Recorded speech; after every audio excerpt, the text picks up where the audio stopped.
Il était une fois un bûcheron très pauvre qui avait 2 enfants, Hansel et Gretel. Leur mère était morte plusieurs années auparavant, et la seconde femme du bûcheron détestait les enfants. Elle ne voulait pas partager sa nourriture avec eux, et elle demanda au bûcheron de les abandonner dans la forêt. « Tes enfants mangent trop !» cria-t-elle. « Ce serait mieux qu'ils apprennent à se débrouiller tout seuls dans la forêt.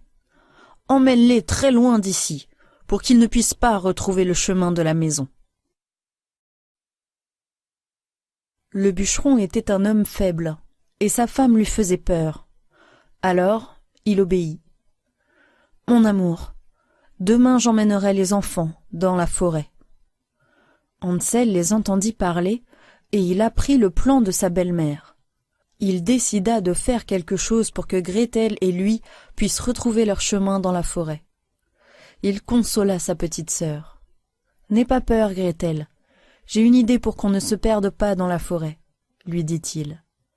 Il vola une tranche de pain dur dans la cuisine et il la cassa en petits morceaux. Le lendemain matin, le bûcheron emmena Hansel et Gretel loin dans la forêt. Discrètement, Hansel laissa tomber des miettes de pain derrière eux pour faire un chemin. Mais au bout de quelques kilomètres, il vit avec désespoir qu'un petit moineau les suivait et qu'il avait mangé toutes les miettes. Lorsque le bûcheron laissa les enfants dans la forêt, ils étaient réellement perdus. Ils marchèrent toute la nuit dans la forêt sombre et effrayante, mais ils ne trouvèrent rien à manger, ni d'abri pour la nuit. Gretel se mit à pleurer, mais Hansel fit de son mieux pour rester courageux. Ils continuèrent à marcher jusqu'à ce qu'ils arrivent dans une grande clairière. Au centre de la clairière, il y avait une étrange maisonnette avec une clôture blanche. De la fumée sortait par la cheminée. La fumée avait une odeur de gâteau et de pommes. Les murs bruns de la maisonnette étaient recouverts de points roses et jaunes, et il y avait de jolies gouttières blanches le long du toit.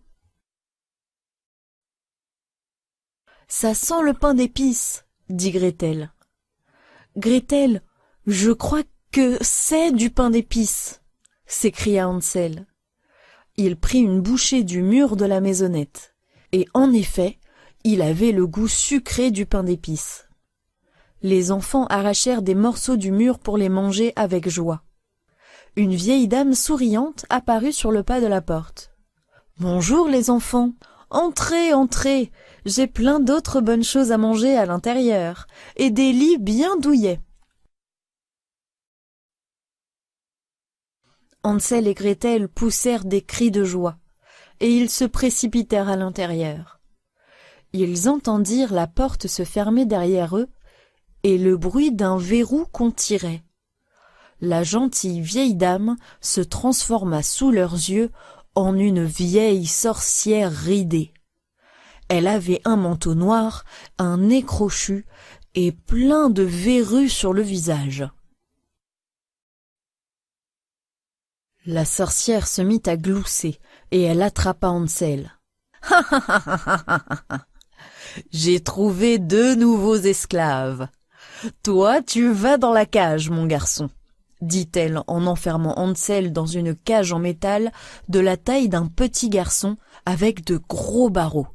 « Je vais t'engraisser jusqu'à ce que tu sois assez gros pour te manger. Et toi, petite fille, tu vas t'occuper de la maison, faire le ménage, la vaisselle et la lessive, et tu vas nourrir le garçon. » La sorcière enchaîna Gretel avec une longue chaîne. Les enfants se mirent à pleurer, mais ils ne pouvaient rien faire. Hansel et Gretel restèrent enfermés de nombreuses semaines. Tous les jours, la sorcière demandait à Hansel de sortir un doigt de la cage et elle le tâtait pour voir s'il devenait gros, parce qu'elle avait une très mauvaise vue. Hansel était malin. Il avait gardé un os de poulet dans la cage. Chaque jour, il présentait l'os à la sorcière et elle ne le trouvait pas assez gros. Un jour, la sorcière en eut assez d'attendre, et elle décida de manger Hansel quand même. « Allume le four pour qu'il soit bien chaud », dit-elle à Gretel. Gretel se mit à pleurer, terrifiée, mais elle alluma le four. La sorcière alla vérifier la température du four, mais comme elle n'y voyait presque rien, elle ne remarqua pas la flaque d'eau sur le sol. Et fiou! La sorcière glissa et elle tomba dans le four tête la première. Elle fut réduite en cendres en quelques secondes. Gretel libéra Hansel de la cage, et ils mirent tout le trésor que la sorcière avait amassé malhonnêtement dans leur poche. Ils remplirent un panier de nourriture et ils partirent dans la forêt pour essayer de retrouver le chemin de chez eux. Ils eurent de la chance. Le 3e jour, ils rencontrèrent leur père en train de les chercher dans la forêt. « Votre horrible belle-mère est morte. Rentrez avec moi, mes chers enfants. Je vous promets que nous ne serons plus jamais malheureux. » Les enfants embrassèrent leur père et ils rentrèrent chez eux, où ils vécurent heureux ensemble.